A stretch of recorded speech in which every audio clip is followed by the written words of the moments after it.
Good afternoon, Packers fans. Aaron Nagler here with your Packers Daily Chat, coming to you live on the Cheesehead TV social channels on a Tuesday. Hope you're all having a great day wherever you are, whatever you're doing. The Senior Bowl is rumbling to life down there in Alabama. The Shrine Bowl getting set to wind down. But we here at Cheesehead TV never wind down. We are year-long, baby, all off season. You can tell I'm excited, right? I am excited about heading to the Super Bowl next week. I'm going to be leaving from New Orleans on Sunday. We'll be coming to you live from Radio Row each and every day, Monday through Friday next week down in New Orleans. Hope you'll all join me. It's going to be a lot of fun. I'll be on the radio as well with the guys from 97.3 The Game throughout the week. So make sure you're checking out all that content as well. Just wanted to mention a little bit about Andy Reid, seeing as he's on the precipice of winning his third Super Bowl with the Kansas City Chiefs as a head coach, after obviously a long tenure in Philadelphia as the head coach there, knocking on the door several times, never able to close the deal. And prior to that, that's right, he was an assistant coach in Green Bay under Mike Holmgren. The fact that he was a assistant offensive line coach, a quarterbacks coach, and an assistant head coach those final years in Green Bay. I got an email, and I'm sorry, it escaped me the name from which this email came.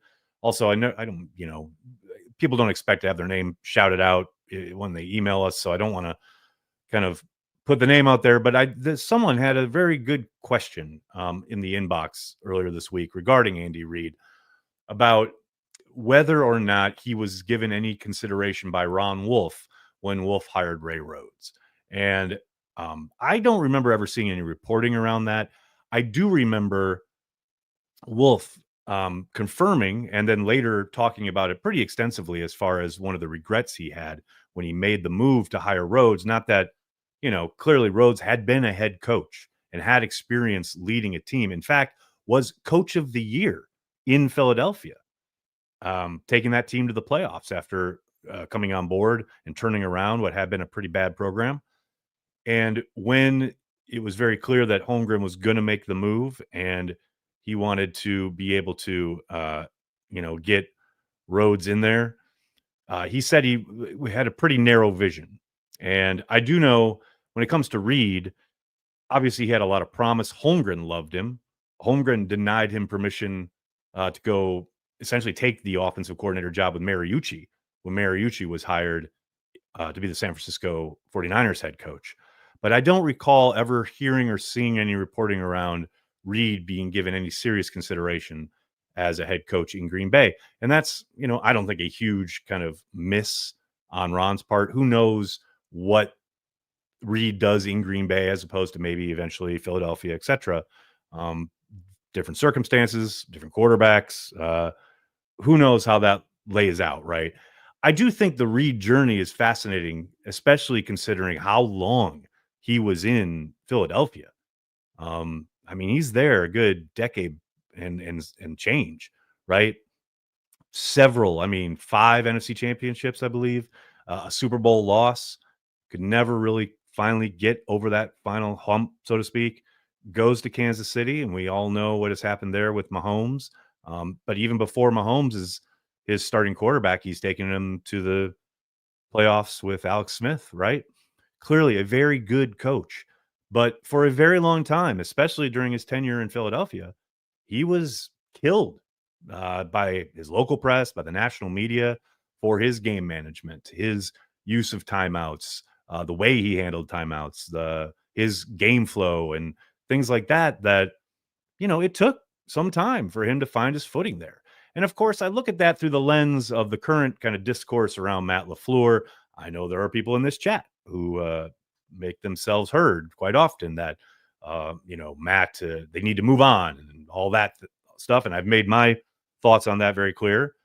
But I do hope that Andy Reid is instructive as far as maybe having a little bit more patience. And I'm not saying that Matt LaFleur is destined to go on and become Andy Reid. Far from it. I have no idea what lays ahead for Matt, the Packers, etc. But I do know he's 6 years in. They are on the second part of that kind of program. Matt obviously was the head coach for the final years with Aaron. They have started something very new here these last couple of years. And I think Matt is learning as he goes and is improving. His team has improved their win-loss record from 8 to 9 to 11 wins these last 3 years. I just think Andy Reid is a perfect kind of lens to look at that through. A very talented offensive-minded coach who, yeah, has to take his lumps and certainly has to continue to grow and develop as a head coach in the NFL.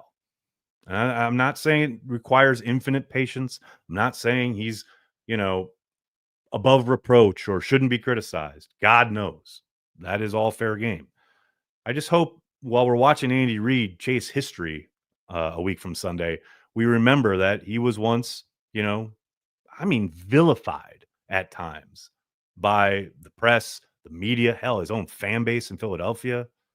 The coaches take some time and take, everything they learn and grow, not unlike players. Just shouldn't be so quick to want to move on. That's my old man rant for the day. Your mileage may vary. Good to see everybody in the comment section. All sorts of folks, complicated fellas here, of course. Guitar Ted, how are you, man? Let's give a shout out to our good friends over at Prize Picks before we get going here. Prize Picks is daily fantasy sports made easy. You just select 2 or more players, pick more or less on their projected stats, and place your entry. Quick withdrawals, easy gameplay, and an enormous selection of players and stat types are what make Prize Picks the #1 daily fantasy sports app. Go to prizepicks.com, use code CHTV, spend $5 on lineups, and get $50 instantly. Prize Picks is available in 43 different states, including Wisconsin. Do it, folks. There's a link in the description of the video. Remember, use code CHTV. What's going on, folks? Let's get to your comments, questions, and thoroughly thought out depositions. Terminal Frost starting us off with a super chat. Thanks, buddy. Winning the division starts with Matt having the team ready week 1, regardless if it's a division game or not. Yeah, I think that is fair game. I think that's absolutely 1,000,000,000% something that you should absolutely expect. That's no doubt about the fact that whether it is divisional, whether it is home or away, week 1, you're ready to go. Now, that said, I think there are plenty of teams around the league now that, aren't playing their starters in preseason, are using September to be a bit of a proving ground for especially things like, roster battles and things like that, and how they think they're best operating on either side of the ball. I mean, look no further than the Philadelphia Eagles, who are about to play in a Super Bowl, who did not come out like gangbusters. They took care of business in week 1 down in Brazil against Green Bay. But, that first month plus, they weren't, the juggernaut that you're seeing right now. Sometimes it does take those initial kind of 2 or 3 games to get your footing and to figure out who you are and what you're about. I mean, the Rams kind of went down that road too.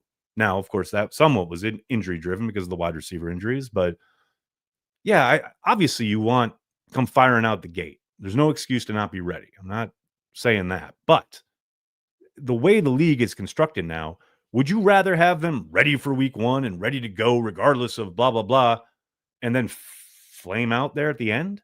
Or do they find their way early in the season and then get hot and go into the playoffs gunning for bear? And I'm not saying you can't do both, but I'm saying that is where the league is right now. Like, those early wins are certainly something you want because it helps you win the division. It helps you get home playoff games. You certainly want to collect as many W's as possible. But if it does take a bit for a team to find its way early in the season, that's not a death knell. And look no further than the Eagles, to my point. Mimsy, what's going on, man? Is Mahomes just an Andy Reid merchant? No, absolutely not.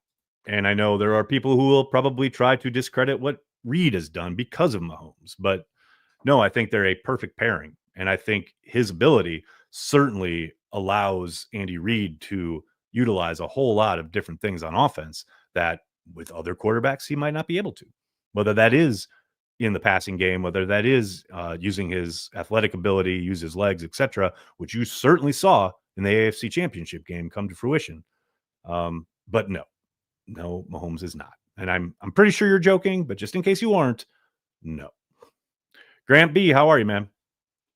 Had the Packers not lost to the 49ers on the Owens catch, Reid could not have interviewed with Philly and likely doesn't get the job. Maybe is Green Bay head coach. Maybe. I doubt it, though. Like I said, that had never, and Ron Wolf's had every opportunity to say these things and has never really confirmed anything that would suggest that he had Andy Reid in mind in any way, shape, or form. You might be right, but there again, that's all we can only take Ron at his word. From what I've read and heard, maybe there's something out there in a book somewhere I've missed, but um, he's talked a lot about it. Vin V, what's going on, man? First three-peat equals lazy marketing erases pro football history. I very much agree, Vin. And I did say, I think on Monday, usually, not always, but often these these kind of platitudes and these declarations are, in most instances, they are with the addition of in the Super Bowl era or the first time since the Super Bowl began or something like that, every once in a while, yes, you do get someone saying it's the first. It would be the first three-peat if Kansas City does this on a week from Sunday. I will say, I'm happy to let you guys know that I'll be talking to Cliff Crystal, the Green Bay Packers historian, about this very subject later this week here on Cheesehead TV. That video will probably go up Thursday afternoon. So I know Cliff will have a lot to say. He's had a lot to say on Packers.com.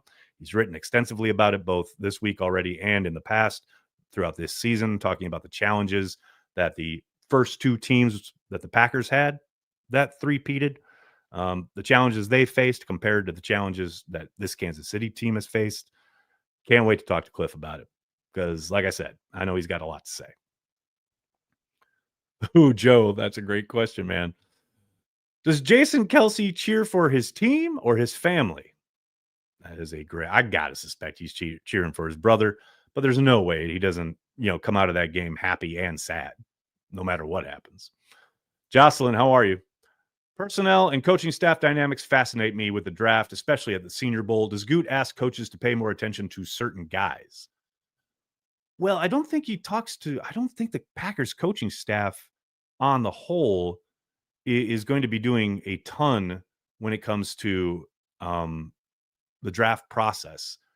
There's certainly discussion, but mostly that is the fiefdom of the personnel group. And they may get opinions on guys and they may say, what do you think of this? XYZ, look at the tape, have you? But yeah, for the most part, that is, Goody and his band. That is their kind of, I won't say fiefdom, but it is their area. And I don't think that you don't have to look much further than the fact that LaFleur and the staff don't go to the combine anymore. They're very busy working on what it is they want to do schematically and personnel wise as far as the guys who already they have on hand.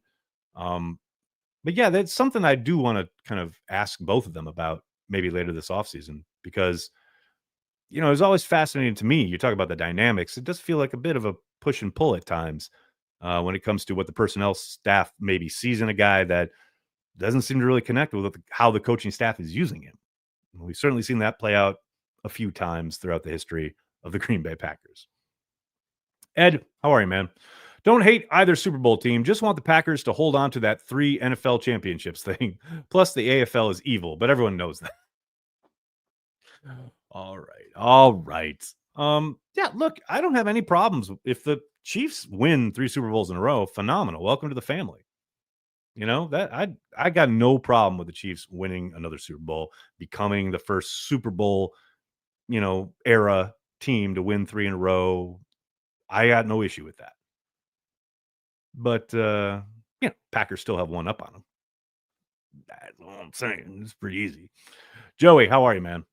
Is it too early to talk about the draft? If not, what position do you want for the first round? I prefer a cornerback. Sad Jair's leaving, but it's similar to Bakhtiari's departure, so I understand.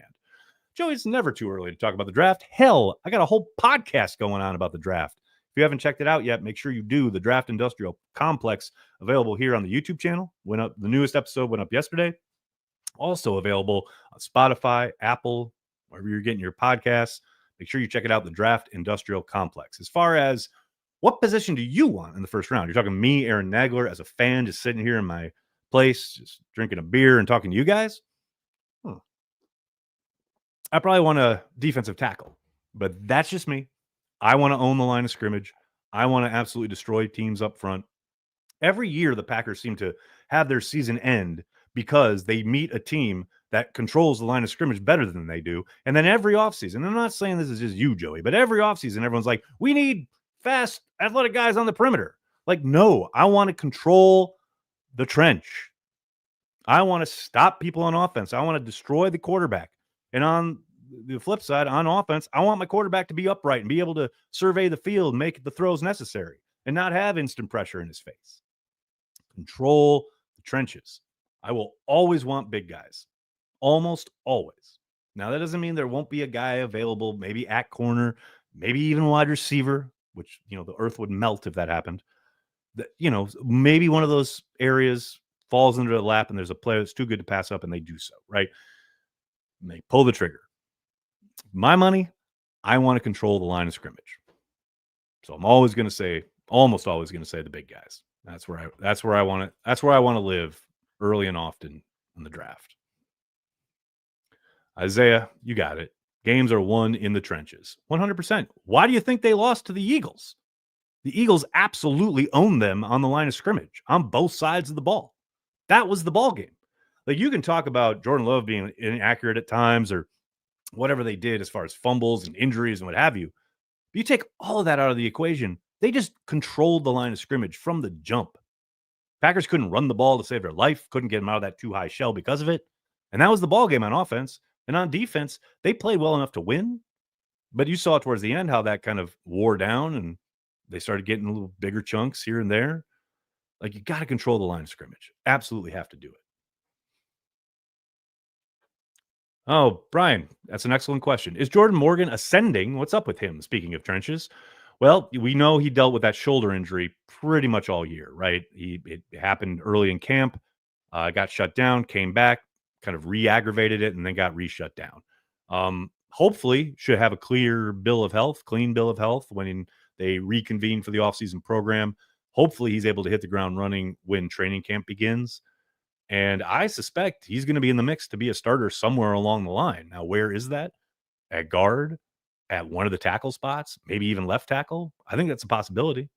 But yes, he should be in the equation when it comes to their starting offensive line next year. I have little doubt about that. Joe, what's up, man? Thanks for the super chat. My recollection is Wolf thought discipline was slipping in 1998 and Rhodes would bring it back. Did not work. Not sure Wolf interviewed anybody else. And that's the kind of thing I've kind of harped on here, is the fact that he has since then talked about how that is a regret, that he did zero in on Rhodes very early and thought because he had been a head coach, he wanted someone with head coaching experience. He knew Rhodes was very familiar with him because he was on staff at Green Bay. And you're right. There was this sense and this idea that things had gotten kind of somewhat loose towards the end of, Holmgren's time because he was eyeing his move west. And that was absolutely one of the considerations. No doubt about it.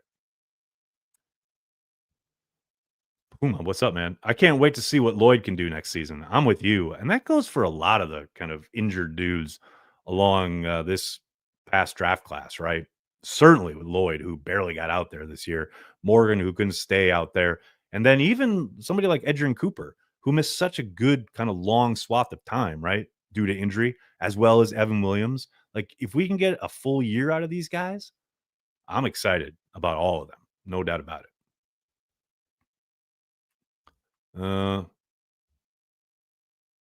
Rai, that's an interesting question. Why do you think Joe Barry had relative success versus Reid Mahomes? I do think they did a really good job of keeping a lid on everything they were trying to do downfield, made them earn it underneath, and they really played some really good red zone defense. I mean, that was a big key for both of those games, both that first start in for Jordan Love in Kansas City and then the game in Lambeau 2 years ago. They played really well in the red zone in those games. And that was a major component for why they won the second one and were in the first one. But yeah, I think, sometimes you have a scheme that just it's a game of matchups, right? And I think they matched up pretty well on both those. Your Nags, you're talking about the lines. Just save me some chat money. Thanks. I'm here, if nothing else, to make sure you guys are thrifty. I don't want you overspending. Absolutely not. What else we got here, folks? This is such a great question. Who else did cocaine with Chester before he kicked his TD? I don't think anybody. If I remember reading the excerpt from his book correctly, I think that he did that all on his own. But who knows? Maybe it was a group effort. It would be hilarious if that came to light at some point. All right, buddy, I'm gonna have to get going. I cannot thank you enough for hanging out, talking Packers each and every day, Monday through Friday, right here on the Cheesehead TV social channels. Please do me a monster favor. Hit like on the video, subscribe to the channel, and then tell your friends and tell your family, Cheesehead TV. We are devoted to Green Bay Packers fans worldwide. Thanks a lot, everybody. Care of the G Club members, Patreon members, don't forget, happy hour at the top of the hour in about 40 minutes. I'll be seeing you. The information for the Zoom link is on your respective pages. I'll see you there. The rest of the hooligans out there, thanks so much. Have a good night. Go Pack Go.